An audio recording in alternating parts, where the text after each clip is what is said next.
I see, let's see, Gareth and Gary are both on, as well as everybody else, and Rob Robinette is back. So we had from the last time, above our agenda from the last time, we'll see if we want to modify that at all. So last time we said we're going to continue reviewing the rules. Once we're happy with them, we're going to build out the live website. We'll discuss the announcements that we're going to make to the amateur radio media. We're going to communicate with the contest logging software makers to have the 2023 and 2024 SEQPs in the logging software. We'll discuss with Bruce Horn if he'll to support the SEQP with the upload and certificate generation. So I think we should hopefully touch on all of this stuff today. But I think one of the things that came up last time was the discussion of how to best incorporate WhisperNet into the SEQP, because we've learned from Rob Robinette that there have been some great advances in the types of scientific measurements, or the types of measurements that Whisper can make if we're using the correct sources. The Fetterman is so annoying. What's that? So what I propose we do, I think we should check in with both Gary and Gareth just to see if they have any comments on how to do things today. But I think we should probably have Gary spend a bunch of time with Rob talking about Whisper and how we're going to properly incorporate that into the rules and into the event. Yeah, that's good by me. All right. Gareth, do you want to make any comments before we keep going? Afternoon, everybody. Not at the moment. Actually, it's funny you say checking in, because I am in the process of checking out of a hotel right now. So I'm just listening in, but I don't have any comments at the moment. But if I do, I'll speak up. Okay, sounds great. And then I know within the next couple of weeks, I'll be getting with you to work on the NASA proposal, which is due November 8th. Right, the real fun part. Yes, the real fun part. I'm excited about that. So in the meantime, why don't I hand things over to Gary, and you can give us an update and kind of take the meeting where you want it to go. Okay, I've got some good news. Let me share my screen, and we'll get through these items pretty quick. I think. Share. Yep. So one of the questions has been not so much the rules, but the log submission stuff. And Ward, you were right on target contacting Bruce Horn. Bruce is a very amenable guy. And just a quick example of what we can do. This is the website from a QSO party that, where Ward used to live up in the Northwest US. But what I want to direct your attention to is the log submission page. So this link from their site takes you to a site and a server that Bruce Horn maintains, which is supported by the WWROF, the Worldwide Radio Operators Fund. But this is an example of a site that Bruce says he could build out for us. And just as Ward said, you can add multiple choice questions and that sort of thing, and a place to enter the Cabrillo log, hit submit log, and away it goes. It then goes into a site, I think it's called bitbucket.org, and we'll get access to that, and that's the way we're able to get access to the logs as they come in. Any questions on that? That's fantastic. I have All right. one note. Can I go ahead? Sure. Oh, okay. Wasn't sure whether I was making it through. No matter what the person on the other end sends in their Cabrillo file, they have a whole bunch of header stuff, their name, their address, all the things that they think, all the tags, Cabrillo tags, that they have entered from their logging program or manually are maintained in this file.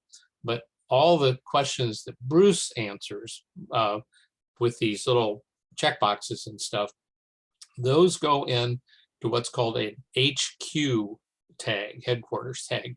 And that's what's used by our log maintenance stuff. So it'll all get answered. It'll all have a correct header with the tags that we give Bruce. And if there's any question, we can go back into the log and look at what they submitted versus what questions they answered and find out what that is. So just wanted to make a note that Bruce answers all these questions, creates a whole section of private tags just for us. And that should really help with data collection. And we might want to consider that for future events. This is a very powerful technique. The number of problems that it has solved in the ARL and other organizations for log management are without number. So back to you, Gary. Good, thanks, Ward. Yeah, you're right. I'll have to give this a lot of thought and mull this over, and I would come to the group for advice if necessary before we ask Bruce to code anything up. Obviously, we've got a year.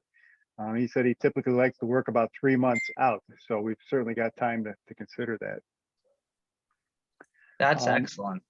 The second part of that question was certificates. And here you can see right here, there's a certificates button. And after your log has been entered, he gave me a test call sign. Type in your call sign, assuming your log has been entered, and there's your certificate link. And there up comes a certificate. That's So I haven't- beautiful. Yep.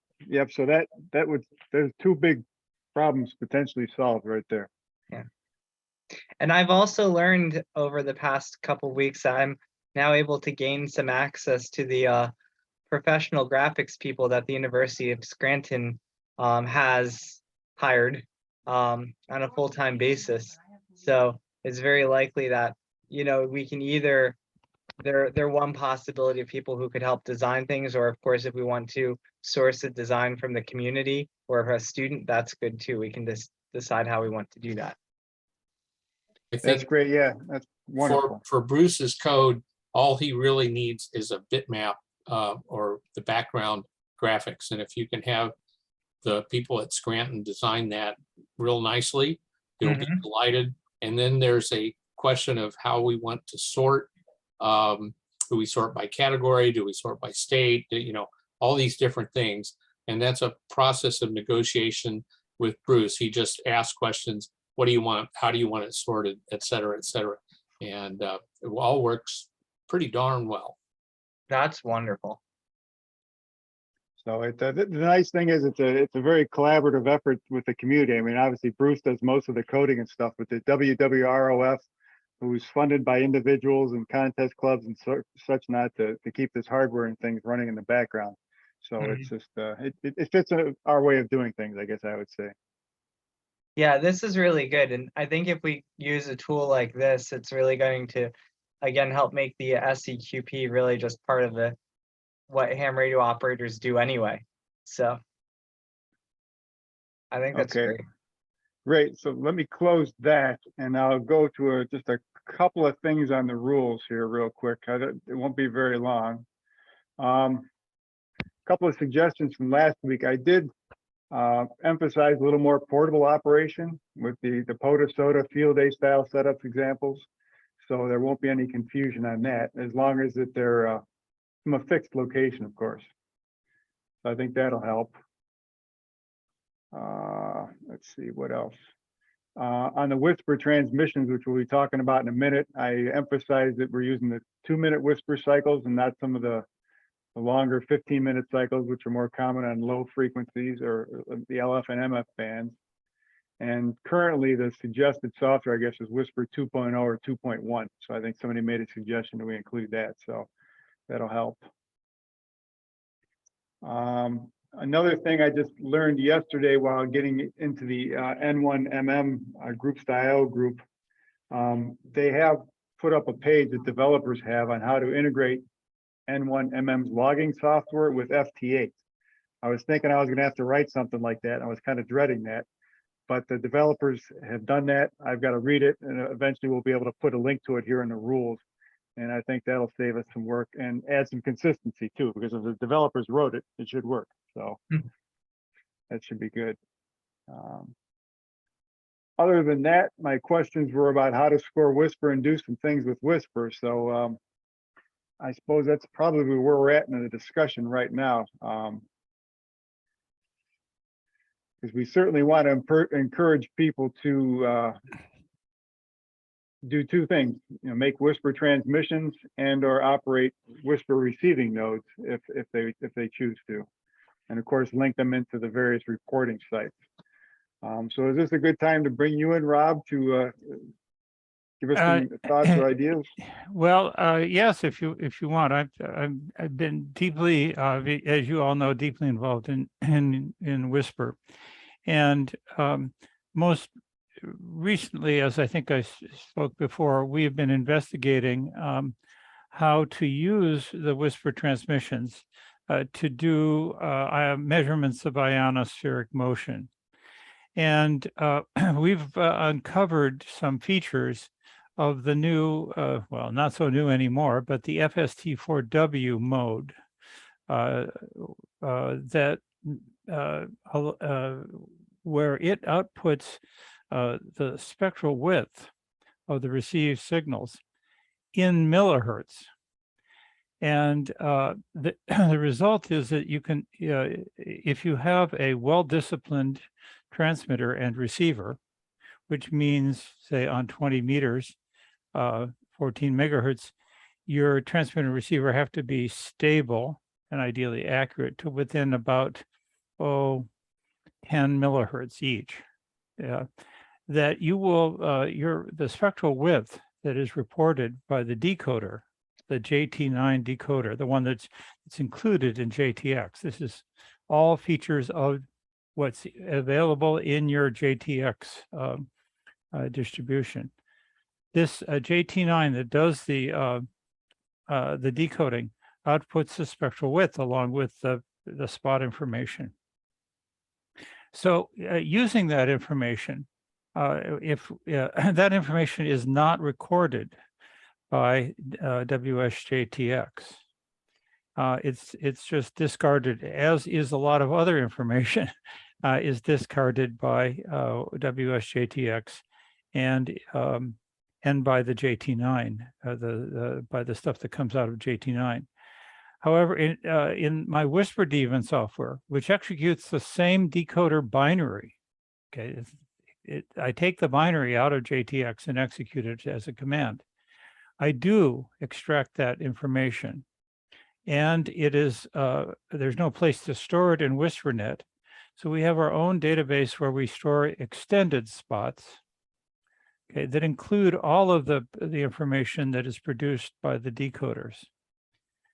So, so we have a database that is being continuously updated now by about 60 sites worldwide that are recording these extended spots, and for the 4W transmissions, it records the spectral width, and you can see ionospheric motion in those by looking in that database.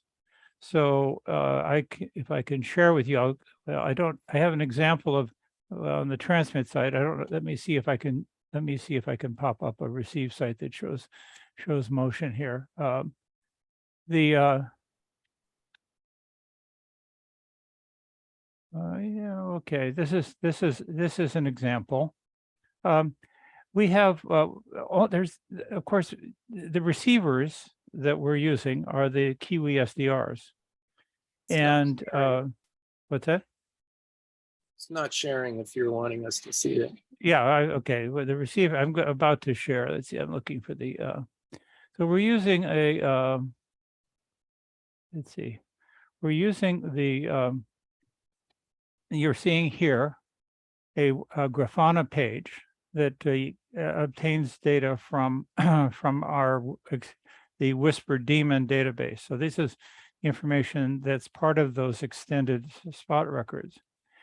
And right now, there's very few people transmitting 4W, but among them is Steve, KD2OM, who's in upstate New York. He is using to transmit. He is transmitting 4W. Let's see, I think these are 5-minute mode. 4W-300s. And as a calibration, this is his Kiwi sitting in the same, location, looking at his transmissions. So the top chart is the signal noise ratio, which he's only transmitting 20 milliwatts to a 2-element 20-meter Yagi. But of course, since his receiver is right next to it, he gets 20 plus 20 plus 30 dB SNRs. The most interest is down below. Here is the spectral width of those transmissions as reported by JT9. And as you can see, most of them are down on the order of 20 or 30 millihertz. Now, this is an inexpensive device called an Rf0 transmitter. I don't know if you guys are familiar with it. It's a kit, or well, no, it's actually, I think, sold as it was available until the part shortage for about $65, and includes a high quality oscillator and a GPS receiver, and so there's GPS disciplining of the oscillator. And it puts out 20 milliwatts. It uses an SI 5351, which a lot of QRP labs and others use that part. So at 20 meters, this is the total transmit receive signal spread. Let's see, this one is a spectral width of 57 millihertz. Here's at this time there's a 53. So the spectral width is very low in general. You can see that there's a problem here. There are he's missing some spots, and some spots the spectral width goes up. I'm in conversation with Bo, the designer and builder of the Rf0, to see if we can't address these anomalies. But I think that this demonstrates a device that is inexpensive, that could easily be deployed by existing beacon sites, ones that already have their own transmitters, like a Zactec or some others, such inexpensive beacon device, U3S. This device exists. The Rf0 exists, and it does, together with the Kiwis, demonstrates that we have a system that can measure the frequency of transmission to a very high degree of resolution and I think also accuracy. As an example, this is a list. We can look at the reception of his transmissions. Let's go to John EA8 BFK in the Canary Islands. This is, you can see now that, of course, 20 milliwatts it depends upon the band opening. I can, this is the last 6 hours. Maybe we can do the last 24 hours and take a look at there. You can kind of see the band openings and the motion that's being recorded because of the change in spectral width. This is, you can see that the motion of the ionosphere introduced, 500 millihertz of spectral spreading in this spot decoding event. So Gwen, who can't join us today, but has produced, this is one of his charts, his Grafana charts, but it shows that, I think, hopefully it shows the potential of existing Kiwis. You can see there's a whole list of receive sites that have, we can look at some others that are listing LX1DQ. I haven't looked at these, so I don't know if they're, no, he didn't pick him up at all. Let's try, I could try KFS out here. No, we haven't picked him up in the last 24 hours. Well, in any case, 20 milliwatts is very low power. We're in the process of Steve is working on developing a power amplifier to boost that so that we get a 5-watt output out of this system. But you can see this list shows that there are sites out there. Oh, here is I forget his name, Martin or something. He's up in Scotland. Yesterday he picked up the signal. You can see he's showing the motion on the spots that he received. So this is 20 milliwatts from New York to Inverness, Scotland in the last 24 hours. So I think that there are, as you can see, a whole list of sites listening for these 4W signals, and they're listening 24/7. They're running continuously. They're listening simultaneously on a whole suite of modes. I think for the purposes of this group, that the 2-minute mode is probably just fine, and in fact a better choice than this longer one. But we're investigating. The longer mode helps us investigate the quality of the stability of the transmit channel. So and there are many more potential sites. There's about 60 sites that are running my Whisper Daemon software. All of them have Kiwis. They all are GPS stabilized, so they're all ready to record these events. They're deployed and contributing to the database already.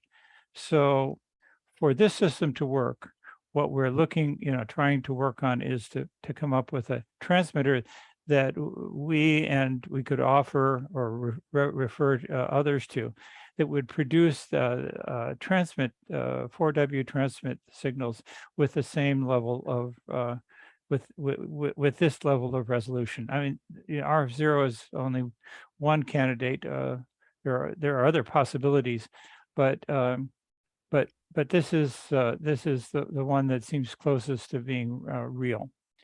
So that's so as my understanding, in terms of the scientific interest here, the ability to measure and record the motion of the ionosphere across a wide number of transmission paths, not just WWV to some few receive sites, but a whole bunch of transmitters to a whole bunch of receivers. Okay, seems to me it would be a valuable set of data for this solar event and for a lot of other investigations.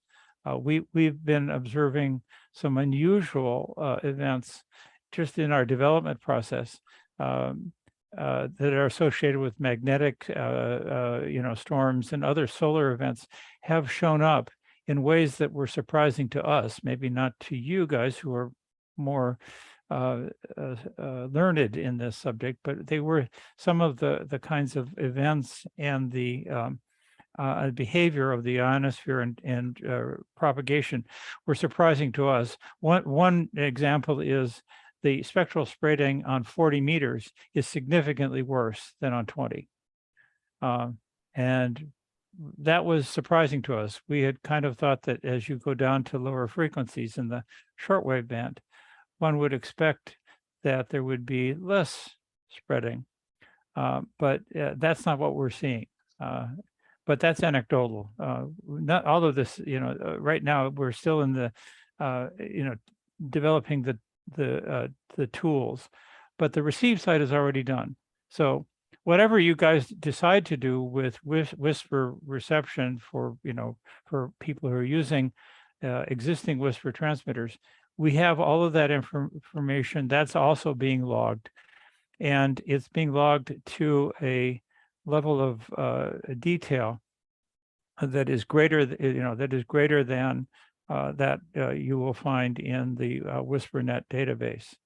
I want to compliment WhisperNet, though, that Bruce recently did an upgrade, and he is now recording the frequency of spots to the full 1/10 of a hertz resolution that is provided by the WhisperD decoder.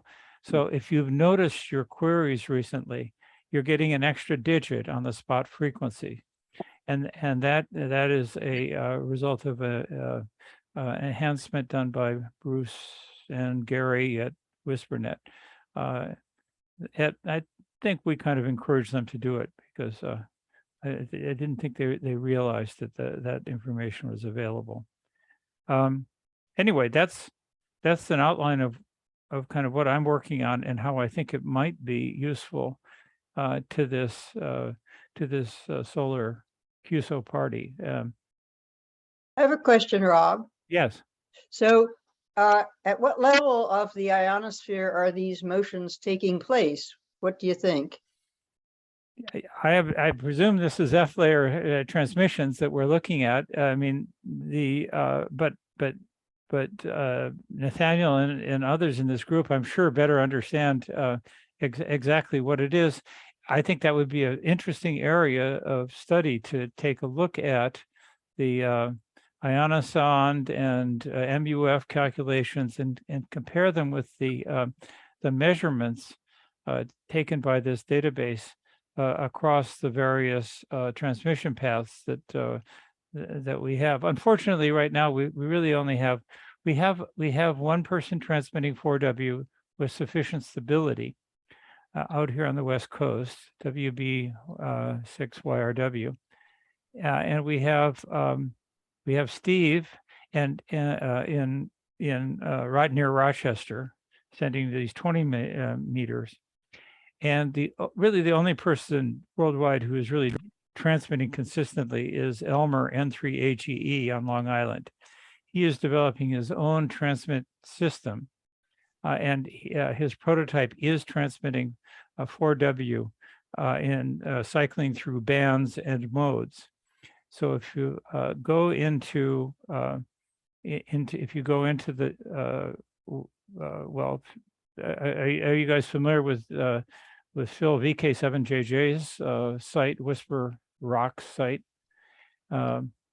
It is well, let me show you what Whisper Rocks looks like. You can see, let's see if we Whisper Rocks is a website that for looking making queries and looking at the data. It doesn't look directly at WhisperNet because of WhisperNet performance limitations. What it's doing is he's making queries from a clone of that that I maintain on the WhisperDemon database. So the data is scraped with the help of the WhisperNet people.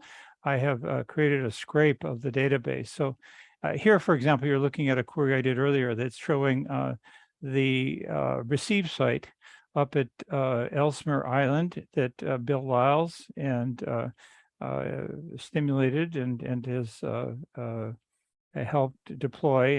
And this is a Kiwi receive site that has a loop on the ground. And you can see that in the, well, here, I'll show you, we can do a query and see what's happened. This is a query. I'm going to say, look at the last 1 hour of on all bands received by ERC. And we'll do a simple query and it'll show us everything right now. Let's see, close this. And we do a search. There's in 130 milliseconds, we got the results from the database. There's 343 spots. Here's a map of it. You can see a total of what spots are available were received in the last hour in each of the bands. Like WhisperNet, you can go look at the table. Unlike WhisperNet, there's more information in this table because there's more information in the scrape. I add some information to that, but you can see in here, you can see among them, this is the mode value is whether type 2 is a legacy whisper transmission. I don't know if we can take a look and see if he's picked up. I can sort by mode. Let's see. Rob, I have a Yeah. question about the column next to that. Kilometers per watt? I've not seen that before. Well, some people like to, well, Phil in particular, who creates this webpage, likes to use that as a metric. You know, there's a number of the quality of the transmitter and receiver. How Yeah, is that considered a measure of the absolute signal strength? it's not a measure of strength; it's a measure of the efficiency or the of the transmission path. It's a kind of indicator both of how good the transmitter is as a transmitter, how good the receiver is as a receiver, and how and then how good the propagation is at that time, how much absorption there is. So So is that a calculation or is that a calculation or a measurement? Yeah, this is a derived, it's a calculation derived from the transmitter's watts value divided by kilometers. Yeah, so okay? that's the and attenuation essentially. SNR, and so it takes those three values and calculates that. This is something that's interesting to Phil. If you go to his, well, he has a top spotters page. I don't know if you guys have seen any of these top spotters pages. Let's see.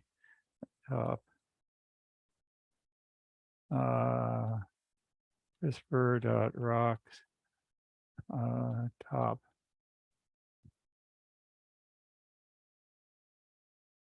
I didn't there we are. This is a summary page where he lists in the say here's the last 24 hours. Doing a query of the database for the last 24 hours. Lists people, and by default Phil sorts by the number of unique call signs, transmit call signs that this person, this site reports. I myself don't think that's a particularly useful metric, and we have learned recently that that there are on the order of 0.04% of the spots recorded by most sites are false spots. They are improperly generated by the decoders. So those false spots almost always include a unique transmit call sign, which doesn't exist. So there's a tremendous controversy going on in other forums around this utility of false spots. But the distance numbers that you saw over there, Phil uses on this distance page, there we are, to rank people by the total number of kilometers that their receive site logged, so there's different ways of kind of ranking people. I don't find any of this particularly interesting to me, that VK4CT does so well because he has an excellent receive site, but he's down in Australia. So most of the spots he receives, each of them has a long distance in them. In contrast, here you have John in the Canary Islands. He has many more spots. He, over twice as many spots, but his total kilometers are shorter because most of his spots come from Europe and North America. On this rank, my site in Maui comes up number 5, and I do have a good site in Maui, but of course my geographic location gives me an advantage in this ranking. So there's there's a whole bunch of analyses that especially Phil has produced a number of extensions. So if you want to do queries in the database, for example, and look at things that I received, you can extend. Whoops, that wasn't the one I wanted. I wanted to do an advanced search and say, show me all the sites that have the FST4W modes. So then I can do a query, and those are in the last hour. Those are the spots I received.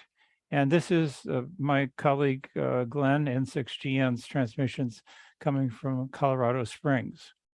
So you can see he's transmitting a 5-minute long spots, which I'm receiving quite reliably. And you notice the consistency and regularity of the reported frequency. He has a GPS disciplined. This is a ICOM 7300, which he's modified to use an external disciplined Bogner disciplined oscillator. So his and the Kiwis in Maui are using the internal GPS aided technique, which we were surprised to find renders the Kiwis almost within 10 millihertz of accuracy. It's startling how good they're able to do. So if I go back, we could look over the last 24 hours and see what I picked up. Well, let's see who I picked up in the last 24 hours on whisper modes. Well, let's see. The only people I picked up are on 20 meters. Here is I did pick up the 20 milliwatt. I think these are 20 milliwatt transmissions from Elmer N3AGE. He is transmitting. I don't think he's I'm not sure he's even transmitting 200 milliwatts. But my purpose of showing you this is just that Phil has made it possible to do queries on the database, extremely fast and make very sophisticated queries to gain insights into what's happening and reception events. This database is orders of magnitude faster than, like 3 orders of magnitude faster than SQL in this application. So as you can see, the queries I'm doing, I look at 24 hours of data and I get an answer in 170 milliseconds. So Rob, this all sounds fantastic. One thing I think what we need to do to figure out for the Solar Eclipse QSO party is, I think it'd be really nice if you could take a look at the draft rules that Gary has up already, and perhaps make some recommendations as to how we might do things differently or better with Whisper. Because if you look at it right now, and FT8 and the other digital modes, because if you look at what Gary has right now, we still refer everything back to the original whispernet.org website. We still, we perhaps have some more conventional ideas on how we might be doing the scoring or, encouraging people to participate using Whisper. And I think it might be worthwhile looking at that with a more critical eye and saying, okay, how do we really make sure that we're making better use of these new tools and advancements.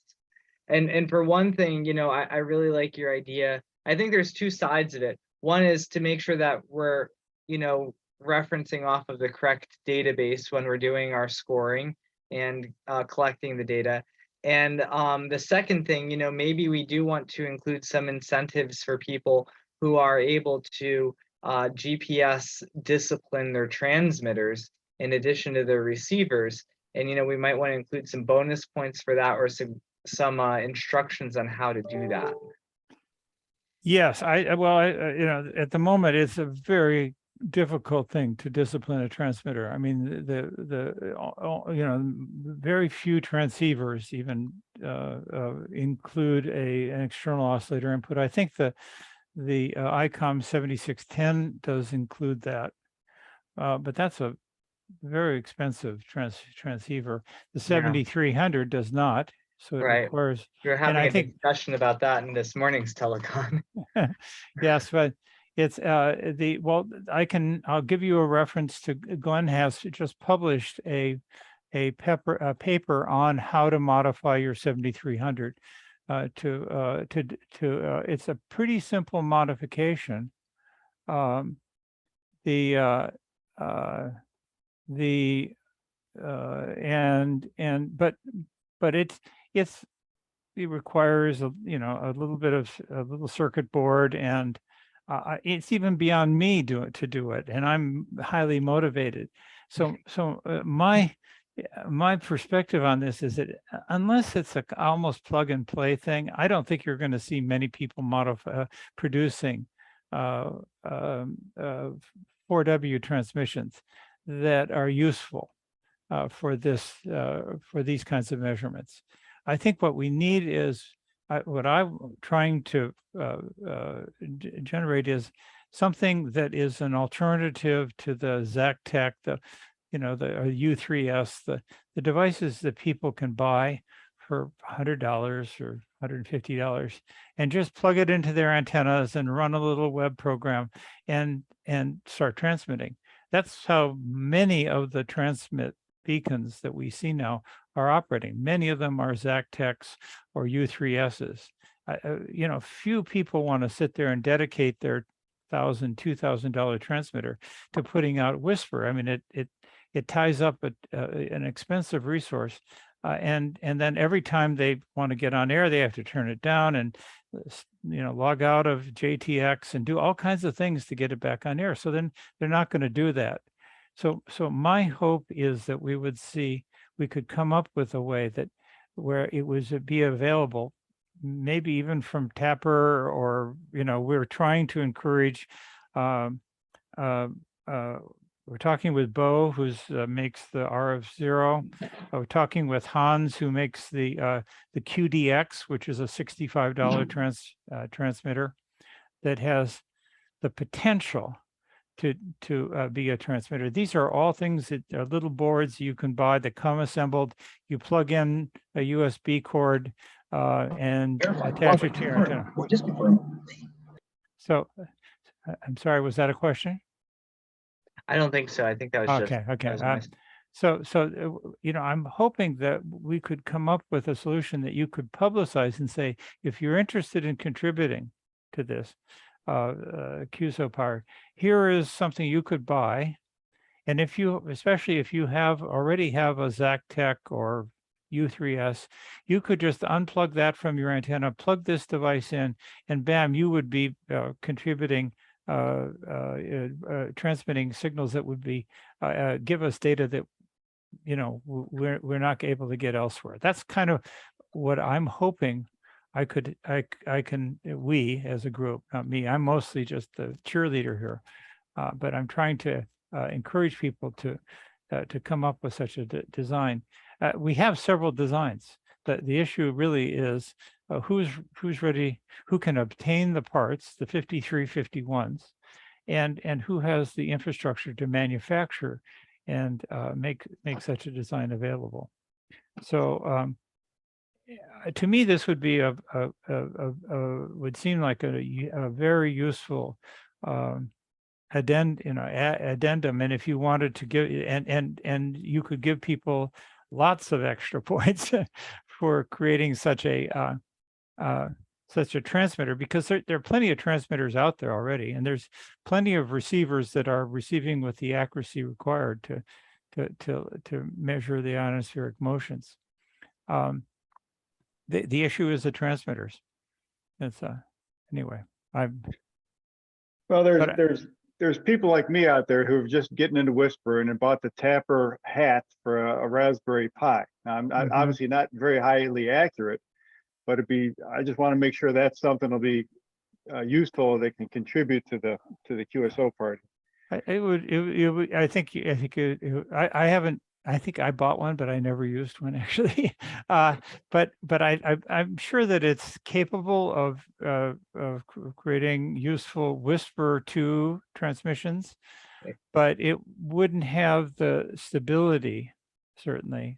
It'll certainly be just as useful, if not more useful, than every other single sideband CW QSO that anyone is making in the QSO party. So it's absolutely useful. Yeah.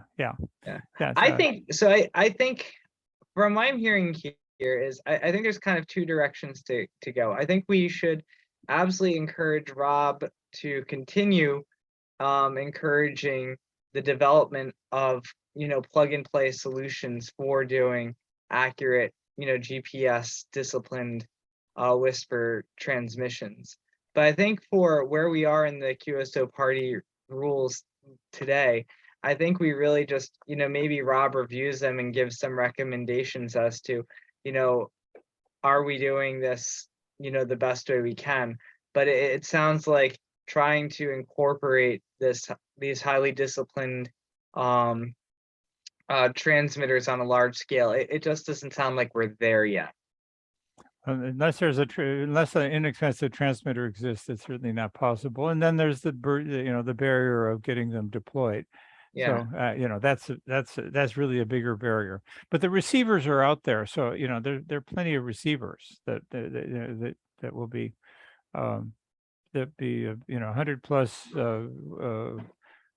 Kiwi sites, Whisper Demon Kiwi sites that will be continuously logging through all these events. So you'll be able to get all kinds of information out of them. I don't know how many of those people are actually interested in actively participating, in terms of, but by default, their sites will be listening for transmissions and recording them, or any, both Whisper and any 4Ws that are being sent. So I'm hoping that at least by then we will have a number of transmit sites worldwide. A few, at least, I've got a good maybe a dozen, two dozen Whisper Demon users who are very interested in this transmit problem. So and they're Europeans and Australians and people around the world. So I think there's a that there will be some of this available. But the big challenge will be, is anybody going to make use of the data? Is it interesting enough? Will it be interesting enough that anyone would actually look at it? And, and do you want to incentivize people to look at this data set by making these high resolution measurements, evaluate them in some way? That's, I don't, Gary, what do you think? Yeah, it's I agree. We need to do as much as we can with the Whisper 2.0 type of thing, and I definitely want to make sure that we've got the rules written to give one, obviously, the most value to the data, to the analysis afterwards, and also to have people have fun and want to participate and draw some more people in. So, yeah. But by the way, there should alert you that using WSJTX, the current release version is 2.5.4. There's a 2.6 release candidate out there, and 2.5.4 is very stable. So, but it crashes on transmit after about 24 hours or so. So it's not it requires continuous monitoring of the operator to be sure that it's working. I believe I've experienced similar problems on the receive side with Whisper JTX crashing after extended operation times. So it just, for long-term measurements for a short-term event, you should be sure to tell people they should start their JTX an hour or so before the solar event, just to ensure that it doesn't crash on them in the middle of it. no, it's good advice. I appreciate that. Plus, with this release candidate being available, that may become the next version. They may have fixed that bug in the next year. I mean, that's what we're looking at is next October. We contribute to none of us are direct contributors to the JTX and group, and I think that Whisper does not seem to be a major focus of their interest. I mean, they're much more interested in the interactive operation modes, the FT8 and so on, and understandably, I don't fault them for that. But so we're kind of off here to the side, and it's so we have to work with what they provide and what they've defined. One other issue that you ought to be cautious about is we have just in the last few weeks suffered some hacker attacks on the database. That there's no authentication of spots uploaded to WhisperNet, which means you can upload any garbage spots you want and pollute the database. Now they've, this is, this is such events now. We have one European ham who has decided he doesn't like what we're doing and started to pollute our data by doing such an attack on the and that pollutes not only our data but the data for everyone. So this is just the world we live in. There are people who are inherently destructive, get their pleasure out of destruction. So you want to, this is something we should hopefully will be addressed before that, but it's but it may be it may be an issue that it's an issue I never thought we'd encounter, and we have recently. So I do have authentication in the spots that are uploaded to the WhisperDaemon database. So WhisperDaemon sites that are running the client are authenticated. The spots they contribute, I know, come from them. But so it's not it would be very difficult to pollute our data. But WhisperNet is vulnerable, and we're trying to encourage the WhisperDaemon people, the WhisperNet people to address that in some way. So there are a bunch of issues that are uncovered that have to do both the quality of the data set. You want to be sure it isn't lost. JTX has a problem if you lose your internet connection. I don't think I believe that JTX does not cache the spots. So if you lose your connection to the internet, or there's a interruption in the upload, your spots are lost in transmission. Again, that's something that I've addressed in WhisperDaemon as an upload client. So there's this isn't the Whisper system wasn't really designed to as a for competition and for resiliency against attacks that and I think that hopefully that won't be an issue, but I want those are the kinds of things that we're dealing with. I've been dealing with now they're now on the forefront of dealing with bad actors in the Whisper world. Yes. So Rob, when did this pollution person start doing this? What's their problem? Okay, well, his motivation, he claims, is that some of our users, including me, turn up the sensitivity of the WhisperDaemon decoder.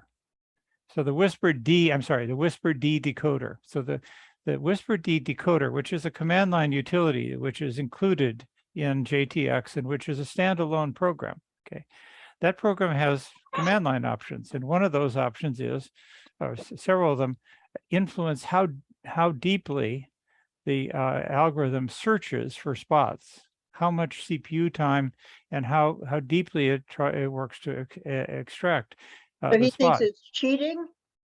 And this fellow feels like it's cheating for someone to attempt to receive to invest more CPU cycles in because both because he feels it's unfair because others aren't using that, okay, and he's also feels that there is a side effect that as you search more deeply, you get more false decodes. So these false decodes change, bump somebody up the list in that page, the top spotters page. Almost no meaning to me. I mean, 0.04%, 60 false decodes in 30,000 spots a day. Okay, but those 64, false decodes look like there's 64 unique transmitters out there. So your site, your reporting site, now has an extra 64 uniques that it has. Okay, and it's okay. So you look like you're receiving better than other people. Okay, good. Well, you know, every communication system has errors in it, you know, and I want him to turn. I want to turn up that because I want to try to use Whisper as a tool to see if we can find propagation events that are way down in the noise. Okay, so to me, it's you know, it's you know, it's not an issue, but the design of the Whisper system doesn't include authentication, as I said earlier, nor does it include validation.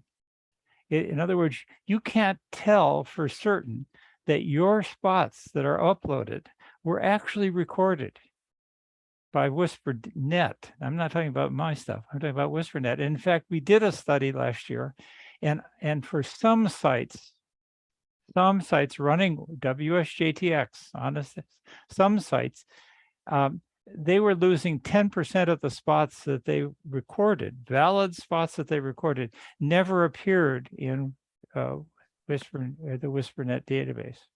And Dylan has a question. I'd like to introduce Dylan.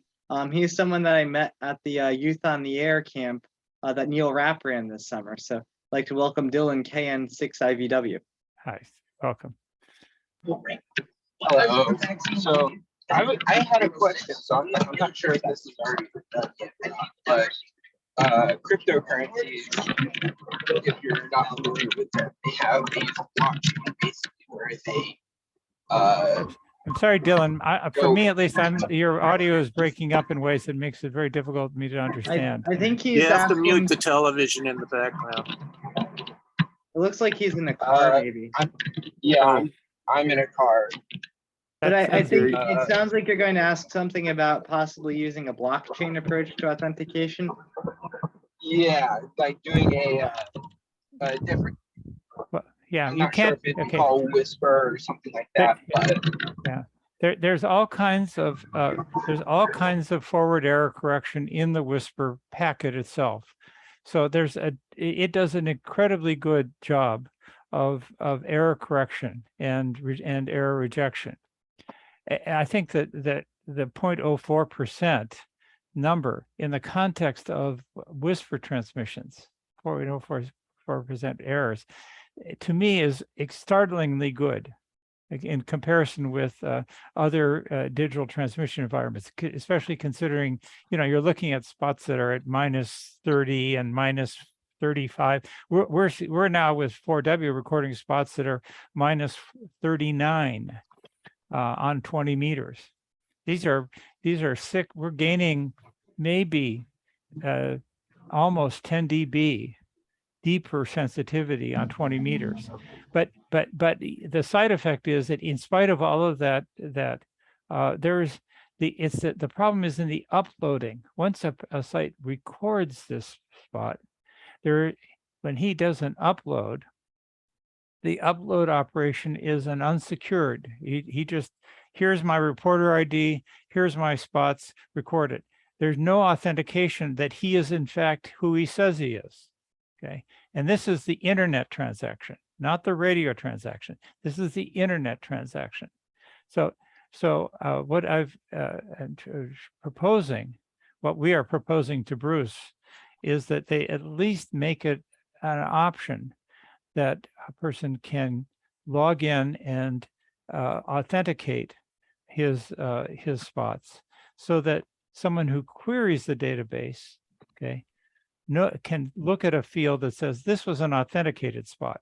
Okay, all the other legacy systems continue to work, but at least we can find out if this is for sure guaranteed who he says he is, who's uploaded this spot.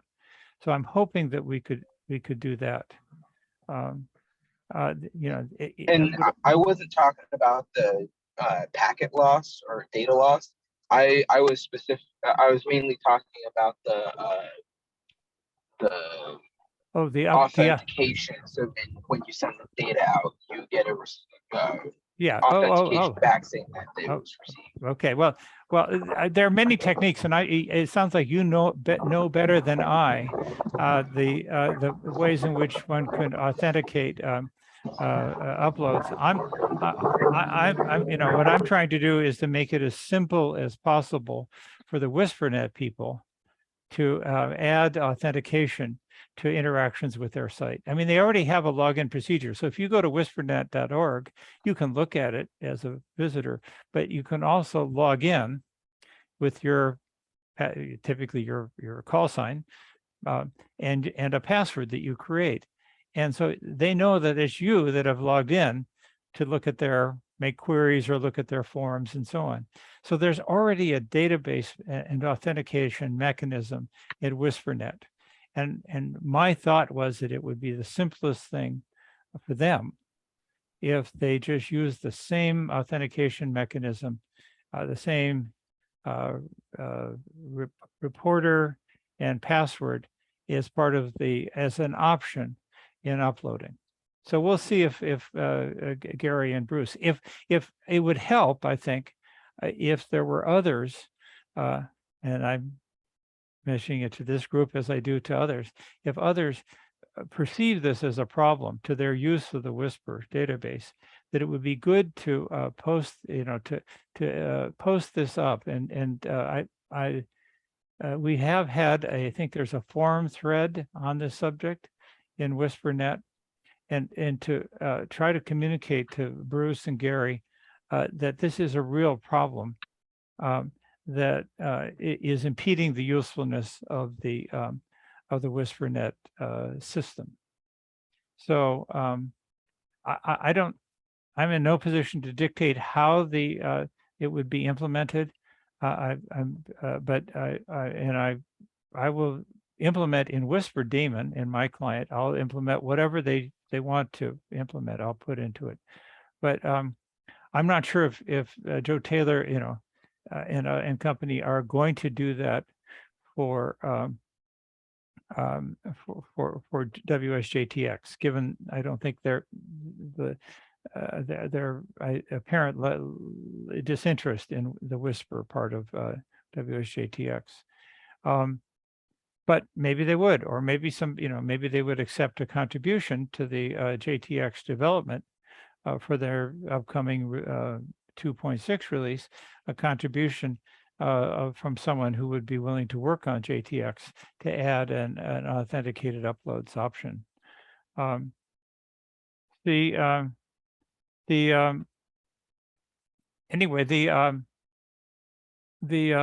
that I hope this isn't too discouraging to you. It's been a small problem so far, but I worry that now that people have discovered they can do it, that other malintentioned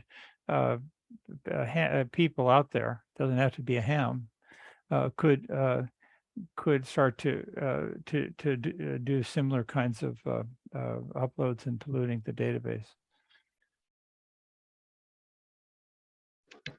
And I'm also guessing that this is one of those scenarios where it's not really something easy or an option in general to just put out some sort of software update, change some stuff where you can, whether it's verified or however someone finds a way to solve the issue. It's not that simple.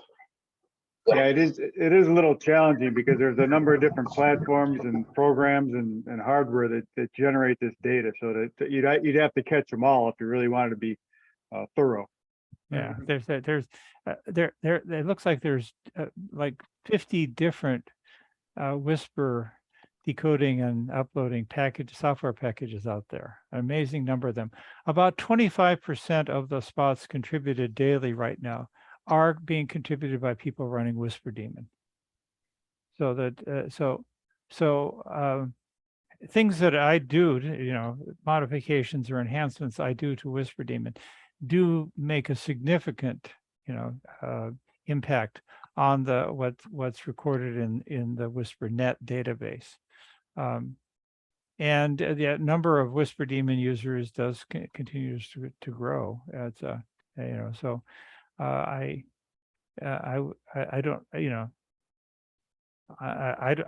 it's free software. It's people choose to use it or not. It's up to them. But it's and because of, at least up to now, I've been supporting only the Kiwi SDR as the input device.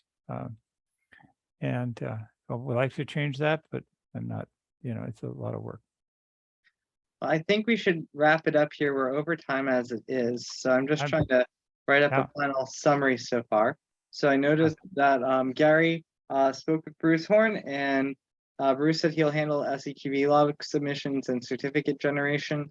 And then I said that we had an extended discussion with Rob Robinette about the use of the new Whisper technologies in the SEQP. There is already a substantial network of highly accurate GPS, GPS-aided Whisper receivers deployed. The holy grail would be to also deploy a network of GPS-disciplined Whisper transmitters. Rob said that some solutions are out there already, such as the Rf0. However, these are currently difficult to obtain due to the global chip shortage, and this approach is not well developed.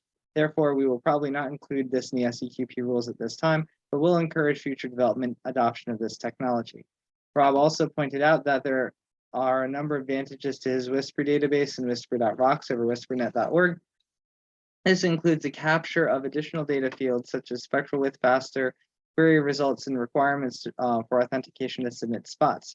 Recently, it has become a small problem that people have been able to submit to Whispernet.org without authentication. Rob notes that about 25% of spots reported on a daily basis today is reported by Whisper Daemon. We are asking Rob to review the current SEQP rules posted at that web address to provide recommendations for best practices of using Whisper in during the SEQP. We note that traditional Whisper spots are still going to be very valuable data. Does that all sound good? Yeah, I didn't mention, but I you're aware that Whisper Daemon users will also be contributing a background noise level data. Each spot that's recorded also includes the information of what the noise level was, and that might provide some insights that you can't get through WhisperNet queries at all. It's we presented papers on this subject, how the noise level subject. So some suggested recommendations may simply be encouraging the adoption of Whisper Daemon over regular WhisperNet decoders because it is able to provide background noise measurements along for each spot. For each spot. Yeah. Measurement, I think, is a singular better. Provide. Actually, there's two measurements, so yeah, we measure noise in two ways, so plural is fine. Great. Okay. So are you a like the founder of Whisper or something? Was that a I question? think for that was me? a question to you, Rob. He asked if you were the founder of Whisper. No, not at all. I'm not at all. I'm standing very much on the shoulders of Joe Taylor and Steve Franke and the group over there. They are entirely responsible for the idea of Whisper and the implementation. I'm only an implementer of and evangelist for it. But our investigations, have led us to learn a whole lot of stuff about not just Whisper, but about receivers, transmitters, antennas, all kinds of stuff. It's just amazing what you can learn from your Whisper Spot database. So. I guess a better way of asking that is if you were involved in Whisper or something like that. No, I became interested in Whisper when I returned to amateur radio about 5 years ago, and along with a group of other hams here in Northern California, we have been exploring both the Whisper. My background is software development and management of high-tech companies, but so I've been what I seem to be able to uniquely contribute to this Whisper world is the development of the decoding software system and a database and infrastructure for recording and analyzing the data. So in that effort, I have tremendous contributors like Phil, who developed the website I showed you. VK7JJ, he's in Tasmania.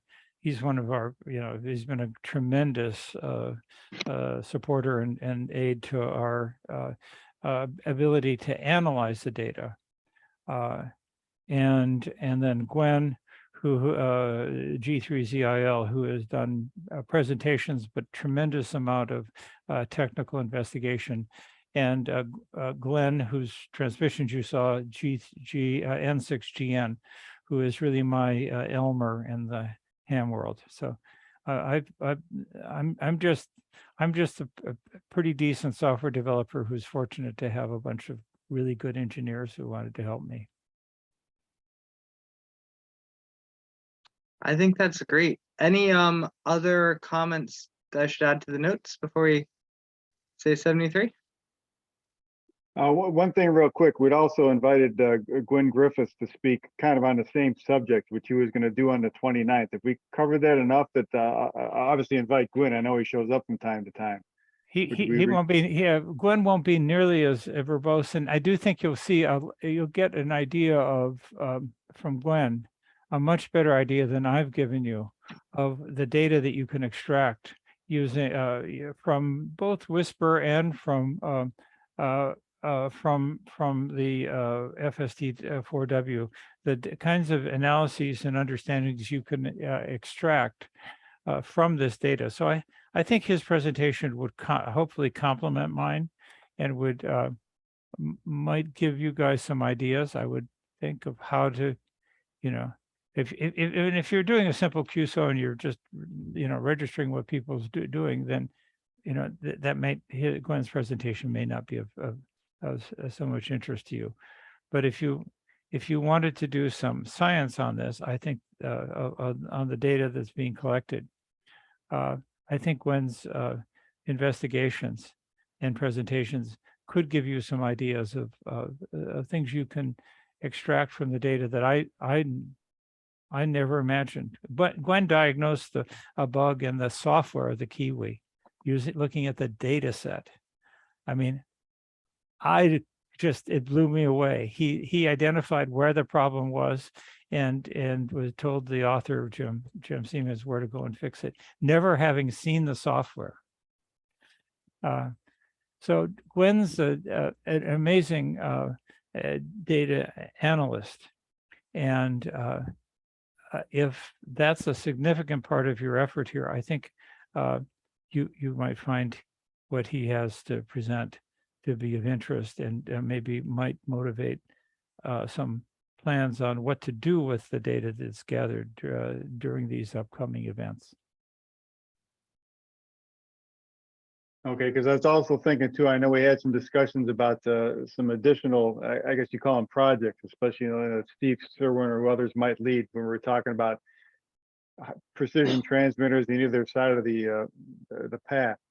And I thought that's where Gwen's name came up, but maybe I'm wrong about that. He's part of it. He's the one. Gwen is the one who's really created that webpage that I saw and identified the requirements for. And he presented this in a paper, but he identified the requirements for the transmitter and receiver that would be used as part of a measurement of Doppler shift for ionospheric transmission. So he is the one who's been evaluating transmitters and created that Grafana page that I showed you, which allows us to see how good your transmitter is. And if there's going to be if this is going to be incorporated into your event, I think that one message I would want to make is make sure that all of this is running weeks ahead of time. I mean, it's taken us 4 or 5 months to uncover the problems with our systems once we've started to look at 4W. So I think it's very important to calibrate your laboratory, and in this case, the laboratory is this network of transmit and receive sites. So getting them up and online and contributing ahead of time, I think would be extremely important, because if you don't, it's very possible that there will be errors, omissions, failures, that can't be corrected in a day ahead of the events. So that's why I think that the network of Kiwi SDR, Whisper Demon Kiwi SDRs are up there running. They're being checked constantly. We have actually automated validators that look at our database constantly, and we get emails if there's a failure or an abnormal event that occurs in it. And so for us, for our usage, getting a system together like that needs to be done ahead of time, well ahead of time, and expect that that it will take you a while to get your site, whatever tools you choose to use. It'll take you, it can take you weeks, if not months, to actually get everything sorted out. So I encourage the groups, encourage people to come up with some way to prototype all this ahead of time and verify who's contributing and that it's working well for them and you're getting their data. Because if you try to do it in the last day, I think it's and depend upon people get things set up and working, especially if you're using JTX and a transmitter and so on. That's a very fragile environment. It's that the fragility of using JTX as a transmitter and or receiver is kind of what motivated me to develop a Whisper Daemon. I would love to keep going, but I have to go because I have to pick up Anthony. Do you want me to leave the telecon on, or do you want me to? If anybody wants to talk to me, I will. Or I'm sorry if I've over talked my welcome here, but I hope I've got a quick question for Ward that he and I can discuss at the end here. So. Okay. Great. Okay. I'm going to close it. Do you want me to leave the recording running and I'll make you host, Gary? Yeah, that's fine. Okay, great. So I will just stop my screen share here, and I think I'll stop my screen share here. I can find the controls, and I will make Gary host. All right, everyone. Thank you very much, and 7:30. All right, thanks all. Have a good day. Okay, take care. Aye. Hey, Ward, I hope you've got another 3 minutes. Is that okay? Yeah, sure. Okay. So I was going to contact Becky and Rich Moseson and stuff and start to get some of the print media going. Uh-huh. And one of the questions I had is the last event in 2017 specifically said somewhere on the web pages, sponsored by the ARRL. And I'm not sure exactly what that meant. I'm sure there was no financial, any of that Right. sort of stuff. It's a nice from a prestige point of view, but I don't want to assume that we're going to do that. I'm not sure how to approach that, I guess. Well, let's see. Last time the ARL publicized it, they hosted a couple of articles. They put an article in QST as well. And I think that was about the extent of it. They kind of put their, thumbprint on Right, it right. and said, hey, this is a good thing. If we want to pursue that again, I'd talk to Bart W9JJ, who's the manager of all those programs, and see what he thinks. I think it was a big enough hit that we don't have to worry about that, but you might point out we're trying to comply with ARL category definitions and other terms, so we'll at least be compatible with logging software. It's not a real strong relationship. Okay, yeah, I think it's a no cost thing to approach it and ask the question. If somebody says no, that's fine. We can, and you're right. I did look up all the articles that mainly you had authored in QST over the period of a couple of years there, and so at least I got a starting point. So, okay, Yeah, that helps. That's what I was looking for. So the only fly in the ointment there is that CQ and ARL have a rivalry. Of course, I wouldn't call it adversarial, but right. yeah. So if we put sponsored by ARL all over it, they might go. But Okay. At this point, unless we really need sponsorship, I just kind of let that go. Okay, that's fine too. I wasn't wedded to the idea. I just want to explore it fully. So We needed a helping hand to get that all going, and ARL kind of gave it an administrative home, if you will, for that first effort. okay, so I guess we're a little more mature now. We can handle it on our own. So Oh yeah, it's a standalone thing. HamSci is its own thing, and no problems. okay, all right. Well, enough said. I think we're good on that then. So Okay. okay, I'll approach Becky and Rich and see if we can get the, like I say, some of the print stuff going. So Okay. Yeah, Becky might also be interested in an article that covers some of the personal space weather station stuff too.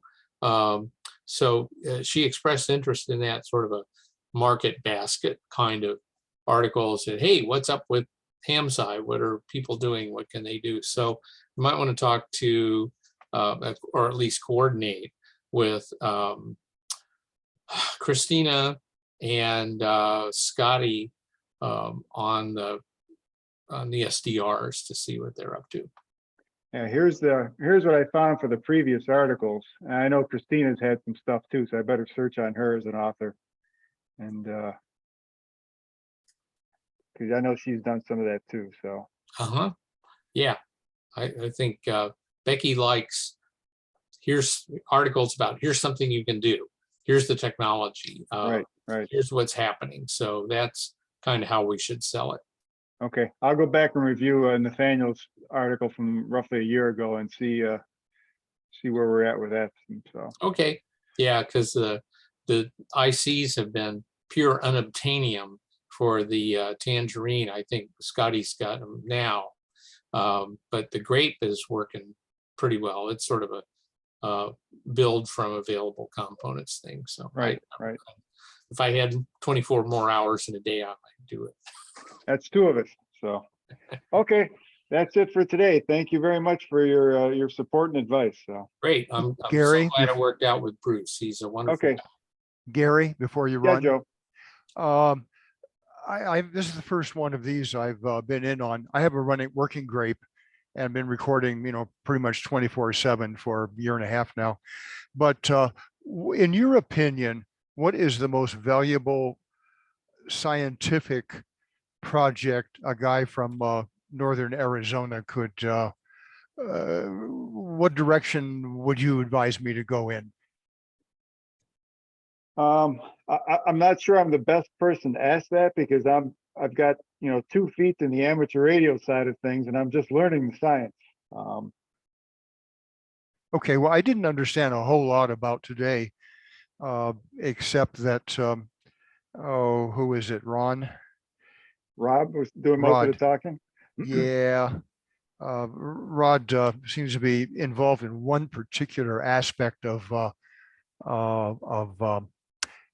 was it FTW or X, whatever, Oh yeah, Joe that's Taylor's thing is. yeah, Whisper, the WSPR, that's his thing. Yeah, okay, but Well, I'm not sure that from the discussion, I'm not sure there's going to be a lot of people rushing out and doing that. well, there's a couple of ways to look at this whole thing. I'll try to answer your question. I mean, so I've been involved with HAMSI since I went to a conference back in 2019 because I live here in Cleveland. I'm a Case alumni, and the first conference was down to Case, so it worked out pretty well. Good.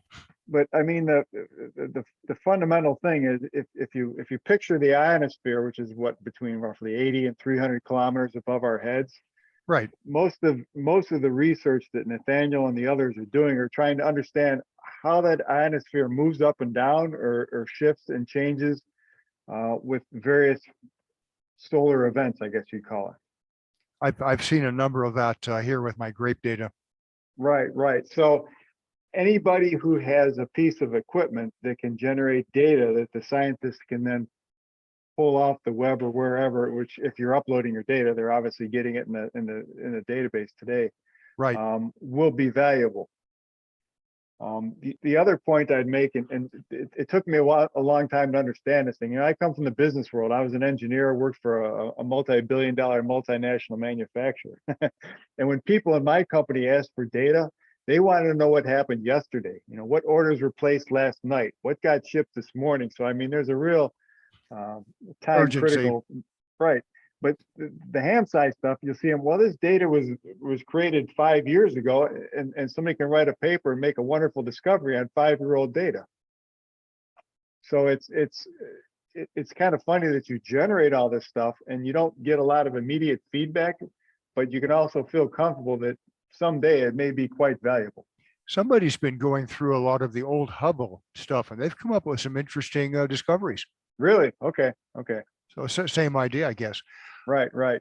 So I mean, you're obviously fairly close to WWV, and Yeah, I about think you provide a 500 unique plus. data set compared to those of us who are like in Ohio or on the East Coast or something. Right. Much more 520 variable. miles. Yeah. So yeah, you're in Flagstaff, right? Yes. Okay. It's been a while since I've been out there, but it's a beautiful area. Well, we're not all probably going to burn too quickly if the global warming increases.